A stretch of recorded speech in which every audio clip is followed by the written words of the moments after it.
Hello everyone, this is नौमिता और आप सभी का स्वागत है नौमिता टू डू लर्निंग में। दोस्तों, हमारा पॉलिटी में चल रहा है फंडामेंटल राइट्स, जिसमें फंडामेंटल राइट्स में हम लोग ने राइट टू इक्वालिटी को देखा। अभी हम लोग देखेंगे राइट टू फ्रीडम। दोस्तों, ये जो राइट टू फ्रीडम है ये दिया हुआ है आर्टिकल 19 से आर्टिकल 22 तक। इसमें से जो आर्टिकल 19 जो है उसको हम लोग ने पिछला वीडियो में देख चुका है। अभी हम लोग देखेंगे आर्टिकल 20। आर्टिकल 20 जो है दोस्तों ये बात करता है protection in respect of conviction for offence. ये होता है दोषी सिद्ध करने का अधिकार।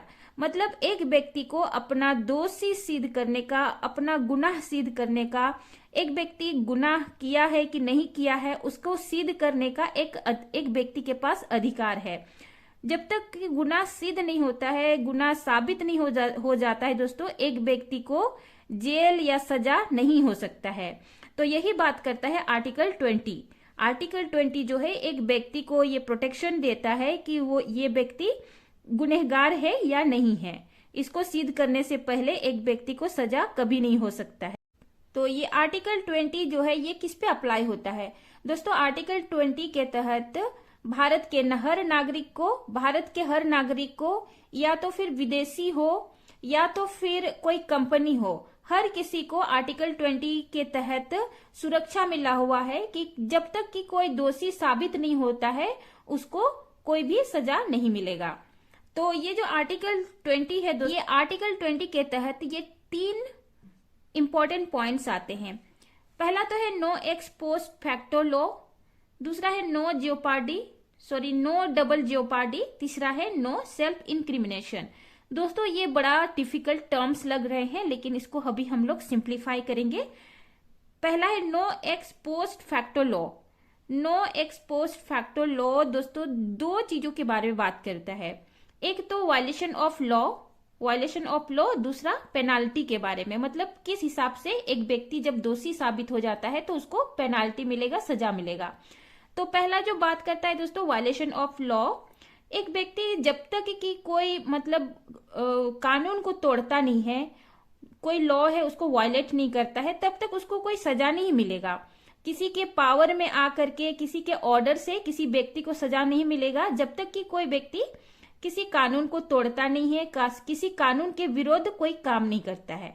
और दूसरा जो है दोस्तों, जब एक व्यक्ति जब दोषी साबित हो जाता है, जिस टाइम पे जो व्यक्ति दोषी साबित हो जाता है तो उसी समय पे वो व्यक्ति द्वारा जो किया गया मतलब कि जुर्म जो है तो उसी के हिसाब से पेनाल्टी मिलेगी, सजा मिलेगी। जिस समय वो गलती करता है, जिस समय वो दोषी साबित होता है, उस समय जो उसके गलती के लिए जो सजा उस समय दिया हुआ है उसी के हिसाब से एक व्यक्ति को सजा मिलेगा। और दूसरा जो है दोस्तों no double jeopardy.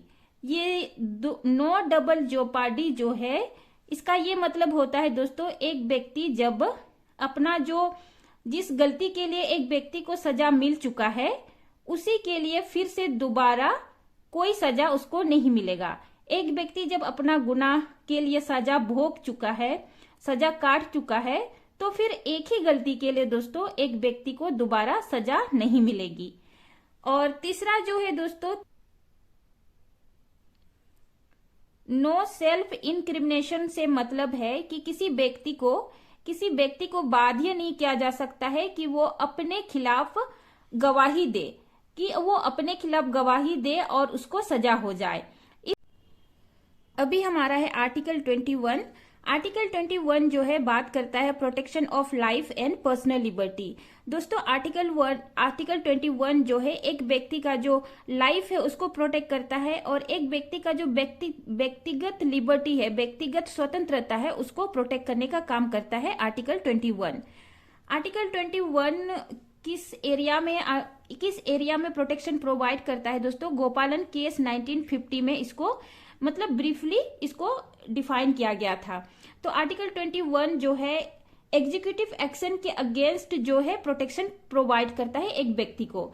Legislative action को इससे परे रखा गया था। मतलब कि आर्टिकल 21 जो है एग्जीक्यूटिव एक्शन के थ्रू कोई कानून अगर पास होता है तो उसके खिलाफ ये प्रोटेक्शन प्रोवाइड करता है।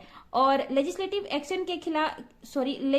एक्शन के आधार पे कोई अगर कानून पास होता है, लेजिस्लेटिव एक्शन उसको बोलते हैं दोस्तों जो मतलब lower house and upper house, Lok Sabha और राज्यसभा दोनों से अगर कोई कानून पास होके एक कानून बनता है तो उसको लेजिस्लेटिव एक्शन के अंडर में आता है। और इसके मतलब इस कानून को गोपालन केस के तहत आर्टिकल 21 के अंदर में नहीं आता है, सिर्फ और सिर्फ एग्जीक्यूटिव एक्शन आता है आर्टिकल 21 के अंदर में। एग्जीक्यूटिव एक्शन उसको बोलते हैं एक पार्लियामेंट जो होता है, पार्लियामेंट में जो प्राइम मिनिस्टर होते हैं, प्राइम मिनिस्टर का ऑर्डर, या तो फिर प्राइम मिनिस्टर के अंदर में जो एग्जीक्यूटिव बॉडी जो होते हैं, कैबिनेट मंत्री होते हैं, तो वो अपने मन से जो कोई कानून पास कर देंगे तो उसके खिलाफ आर्टिकल 21 जो है प्रोटेक्शन प्रोवाइड करता है किसी पर्सन को या किसी कंपनी को या फिर किसी को भी। गोपालन केस के आधार तक ये बात था। लेकिन जब मेनका केस आया 1978 में दोस्तों, तो इस समय मेनका केस के आधार पे आर्टिकल 21 के तहत एग्जीक्यूटिव और लेजिस्लेटिव दोनों के तहत कोई भी कानून बनते हैं तो वो आर्टिकल 21 के अंडर में आएगा।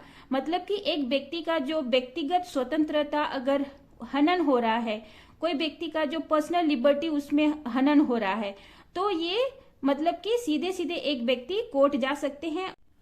तो ये आर्टिकल 21 जो है किस एरिया में बात करता है, मतलब किस एरिया में एक व्यक्ति को स्वतंत्र देता है या तो फिर प्रोटेक्शन प्रोवाइड करता है। तो एक व्यक्ति के पास क्या अधिकार है आर्टिकल 21 के तहत? तो एक व्यक्ति के पास अधिकार है राइट टू ह्यूमन डिग्निटी, एक व्यक्ति को डिग्निटी के साथ अपना लाइफ जीने का पूरा अधिकार है। Right to pollution free environment, right to livelihood, right to privacy, right to shelter, मतलब घर, हर व्यक्ति को घर मतलब घर बनाने का पूरा अधिकार है, घर उसके पास घर होने का एक अधिकार है।